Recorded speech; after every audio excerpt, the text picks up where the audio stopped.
Shoutout mga ka-Super D. Magandang hapon po sa ating lahat. At ngayon po muli gagawa po tayo ng embutido. Pisa na po natin. Ito po yung chicken. Giniling na manok po ito. Ngayon po unahin po natin lagay po natin ang carrots po. Bali po yung chicken na ito ay po siya, 1 kilo and 600 grams. Po? Ito po yung carrots, lock na po natin. So, haluin po natin. Yan. Tapos po, kumbaga po ito, yung carrots po ay nasa 300 grams lang po ito. Ito po naman yung onion. Yung onion po ay nasa 200 grams po. 200 to 300 grams po. Ito po yun. Yan. Yan na po natin. Pwede rin po kayo gumamit ng red onion. Kung ano po yung available sa inyo, ay gamitin po ninyo. Basta po, kung ano available sa kusina nyo. Sa akin po, ginamit ko po ngayon ay white onion po, mga ka-Super D. Yan. So, haluin po natin. Yan. Hanggang sa mag-mix po siya. Yan po. Pagkatapos po niyan, lagyan na po natin itong bell pepper. Yan. Ito po yung bell pepper. Tinakpan ko po kanina. At yan. Bell pepper po ito. Lock na din po natin yan. Yan. So mga ka-Super D, kung magagawa po kayo ng embutido, sabi ko nga po nung nauna, ay huwag po kayo magtipid sa mga ingredients na inyong ilalagay. So, yung pong bell pepper, mga 150 grams or 250 grams po, ang akin pong inilagay. Tandaan po natin yung kilo po na giniling na manok ay 1 kilo 800.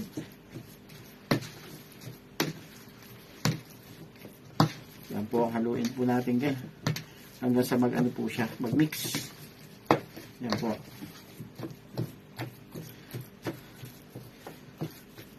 So, ngayon po, lagay po natin yung ito po ito pong kilo dito, 200 grams po ito. Ito po yung pasas, lock po natin. Lock po tayo ng pasas, Lagay na po natin lahat. Para, mas mainam po, ganda. Po.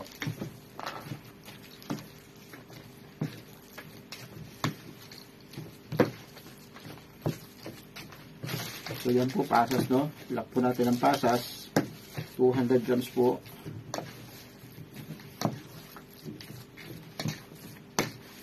Yan.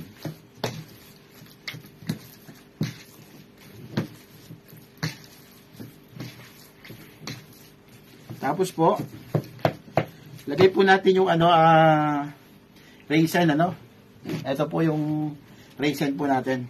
Ang raisin po, lagay lang po tayo ng mga halagang 150 grams. Pickles. Maglagay lang po tayo ng 150 grams. So, bago po natin ilagay, tanggalin po natin yung water niya. Yan. So, sa akin po, tansyahan ko lang pong ilalagay yan.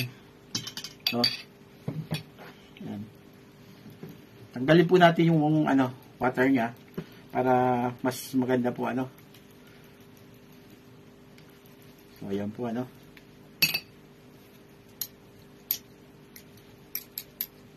So, ngayon po, lock na po natin to.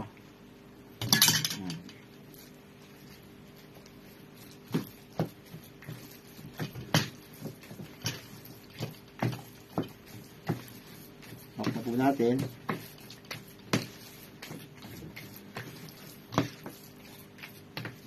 Ayan po, medyo maganda na po yung niya, mix niya po, talagang napakabango. Mga ka-Super D. Hindi pa nga, may bango na to.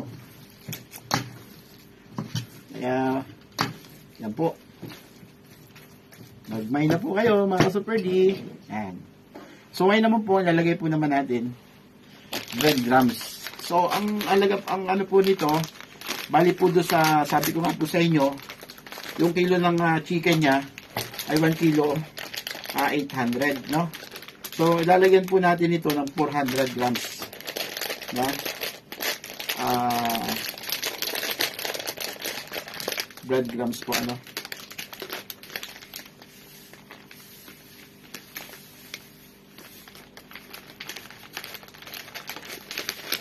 Yan. Kaya po natin ilagay yung iba. Haluin muna po natin ang halong-halo para mas maganda po.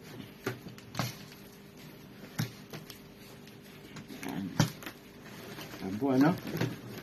Tapos po, ano, lagyan na din na po natin ng itlog, no? Itlog po, ano. Sabi ko nga po sa inyo, huwag po tayo magtipid sa, ano, sa mga ingredient po, ano. Kung baga, bigay po natin yung, ano, yung sarap. Para, kung baga, balik-balikan po tayo. Mas po na hindi po natin yan, ano, at mas na tinipid po natin ang ingredient yan, ay hindi po tayo babalikan ng mga kumukuha po nito, bumibili po, ano. So, kailangan, huwag po natin siyang tipidin. Bigay po natin yung karapat-dapat na sangkap, no? Para po maging, ano, maganda po siya. Maging masarap. Yan. So, ngayon po yan, ano na siya? Medyo nagmimix na po siya.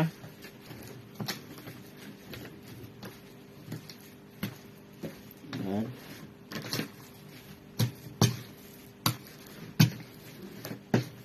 At hindi pa po dyan nagtatapos, lalagyan po natin yan ng, ano, pamintang durog po, ano. Pamintang durog po.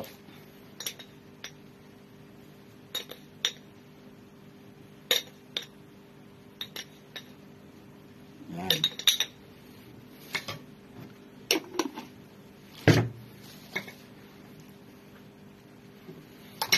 Po. Tapos lagyan po natin ng kaunting salt. Kaunti lang po. Bagya lang po. Yan. Tapos lagyan na rin po natin ng magic sarap.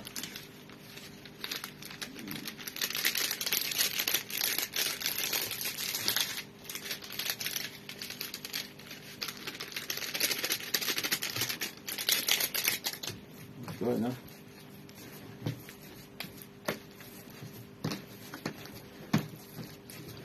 Napakaganda pa na po, ano? No? Pakabango na.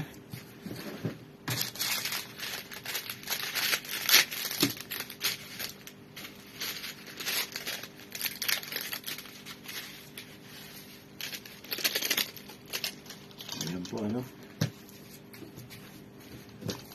Haluin po natin ang, ano, para po, kumbaga, mag-mix po talaga ito ng maganda. Kasi pagka po hindi natin talaga hinaluto ng, ano, ay hindi po siya mag-mix ng maayos. So, kailangan mix po natin talaga ng napakaganda po, ano, para timbangan siya.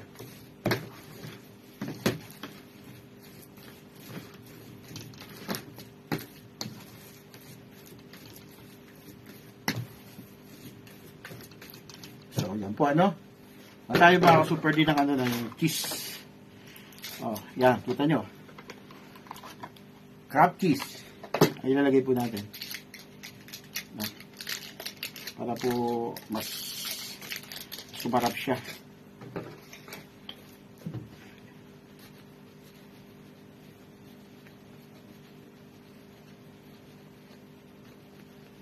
Yan po.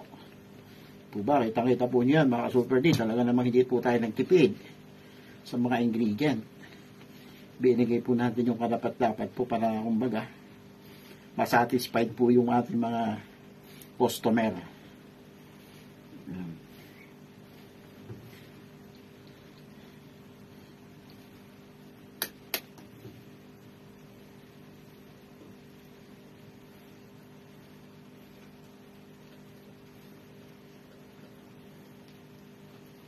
Yan po.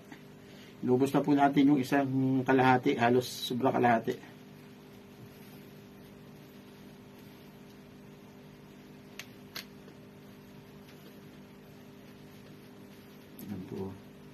Kita-kita po ninyo yan, mga ka-Super D, kung paano po ginagawa. At sa yun po, kumbaga, natutukoy na po tayo ng ating mga, ng mga mamimili. Parihuay pag ari natikman nyo, mga ka-Super D, ay talaga naman babalik-balikan ho nyo. Hahanapin na ho nyo kung sino yung nagawa na rin. Ipagawa rin natikman ninyo. Ay, nako. Ay, anong sarap po na rin. Kadami yung cheese niyaan. Hindi ho yung tinitipid. Ay, talaga kung bigay tudo yan. Bigay na bigay ho sa yan. Cheese. Hindi po natin yung tinipid. Yan. Itanin po nyo.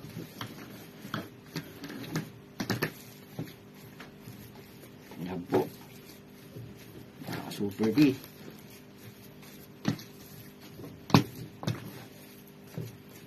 Hinahalo na po natin ng maayos, no? Para lalo po siyang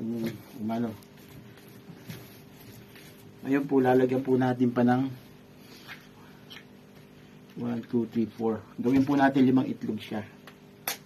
Para mas maganda po. 5 itlog po yung nilagay ko.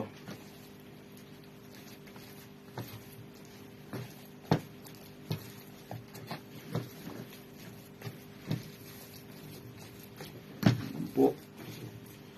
So, pwede, kita mo naman. Talaga pong sawan-sawa sa Ricardo. Ay, minekos-mekos na, Mekos-mekos po, mga ka-Super D. Ay, talaga naman. Ay, napakasarap. Ayan ganda ho, pagkakahalo. At talaga naman, halong-halo. Di kasarap na rin mamaya pag naluto. Siguradong yung mga customer magtatawag na naman mamaya na rin. Bibili na naman yung mga yan.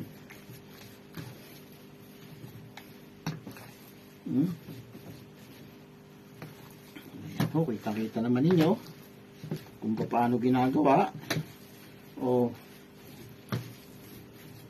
Pero kailangan ho halong-halo. Huwag mo yung titigilan na hindi ho siya mix na mix ho. Talaga namang papangit ho, hindi maganda. So kailangan ho talaga na rin nakamix para po yung mga ingredient na nilagay po natin ay talagang mahalo, maglahok-lahok. Ika nga ay kasarap po na rin sigurado. Talaga naman ay saan pa hindi gari. Ayan po.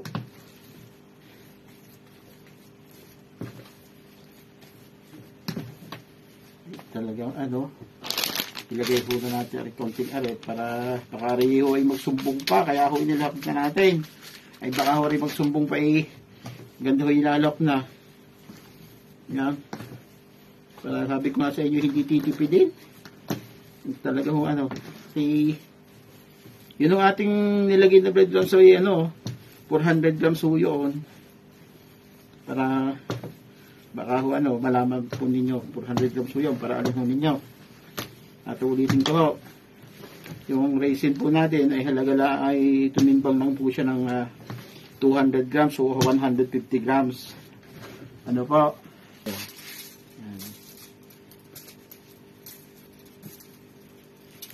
Ito po ay may plastic nilagyan po natin ng plastic para po hindi po tumagas yung yung kanyang pinaka juicy kung tawagin pag stock dito. Kasi maganda po may plastic. Pag po walang plastic, tumidikit siya. So mainam po pagka may plastic. 3 kutsara lang po. Tansyahan lang po yan. Super D.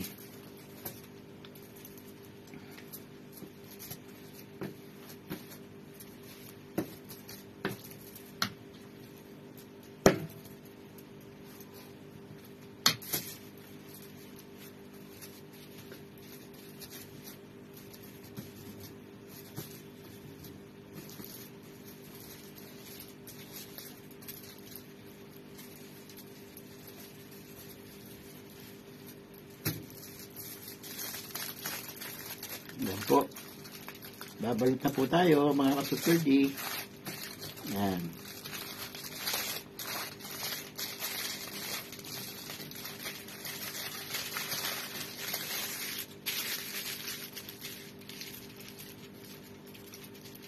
Yan po, oh. Tapunin nyo.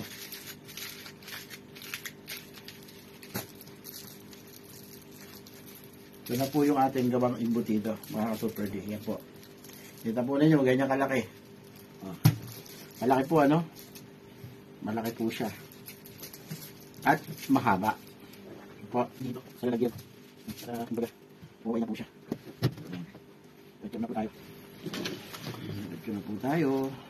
Ayan. Ayan po. Sunod po tayo. Ayan. Mahirap po, lumulupi yung plastic kasi mahirap po hanapin yung dulo pag lumupi yung plastic.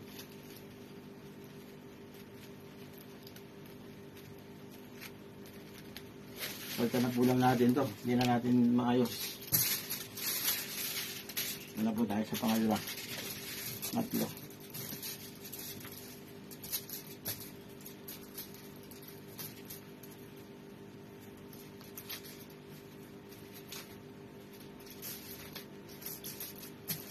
Yan.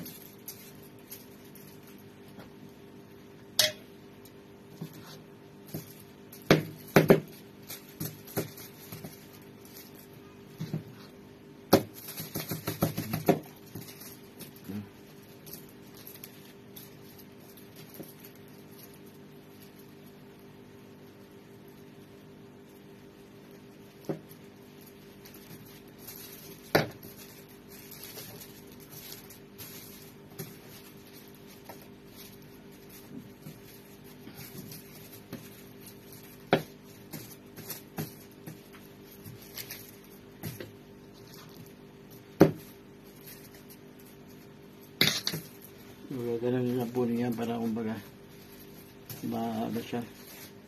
Mahaba siya.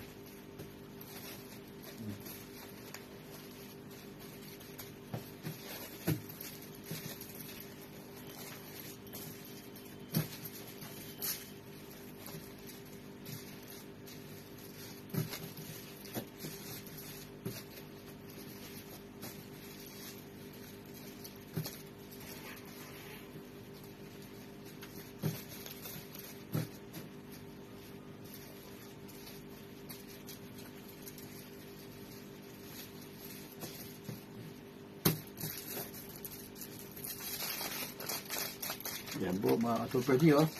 Balik na po tayo.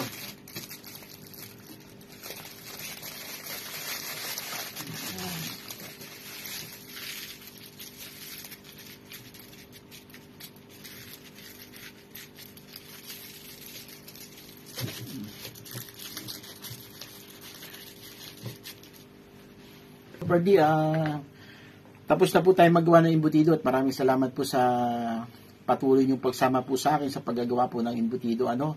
At ngayon po, nagpapainit na po tayo ng tubig, ano, at ating i-steam na po to. At panigurado po ako bukas siguro sold out na rin po lahat ito. At maraming salamat din po sa mga subscriber po na patuloy na sumusubaybay po sa Super Dante TV.